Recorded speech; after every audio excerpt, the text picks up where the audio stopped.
చేస్తే అక్కడి నుంచి పోయే ప్రతి షిప్కి ఇరాన్ డబ్బులు వసూలు చేస్తుంది. ఇన్ఫాక్ట్ ఆ షిప్లు ఒమాన్ దగ్గర నుంచి వెళ్తాయి.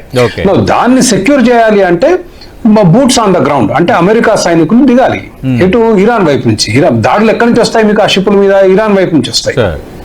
సో అమెరికా వాళ్ళకి ఇప్పుడు ఇరాక్ అనుభవం, ఆఫ్ఘనిస్తాన్ అనుభవం తర్వాత ఇక్కడ దాదాపు 7-8 వేల మంది చనిపోయారు అక్కడ అమెరికన్స్ ఆ యుద్ధాల్లో. సైనికుల్ని భూమి మీద దించడానికి కొంత సంకోచిస్తారు.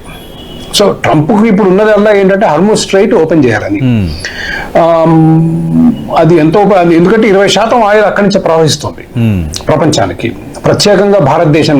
మనకు మీరు మ్యాప్ లో కనుక చూసుకుంటే హార్మూజ్ స్ట్రైట్ మనకు చాలా దగ్గర ఉన్న ఇతర దేశాలతో పోలిస్తే.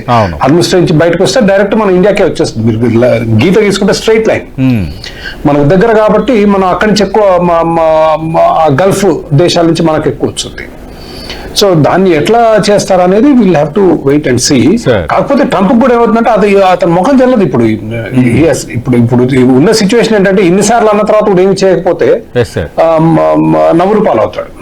కాబట్టి I think he will do something. Will have to wait and see. అది ఎంత అంటే న్యూక్లియర్ బాంబ్ అనే అదే అంటున్నాను. మనం అతను చెప్పింది సీరియస్ గా తీసుకుంటే there is nothing we can. అసలు న్యూక్లియర్ బాంబ్ ఏంటి? అసలు ఇరాన్ వాళ్ళు చేసింది ఏంటి? న్యూక్లియర్ బాంబ్ అంటే న్యూక్లియర్ బాంబ్ అంటారు కదా సార్, మాటలు కోటలు దాటుతున్నాయి, మరి చేతలు ఏంటి అని.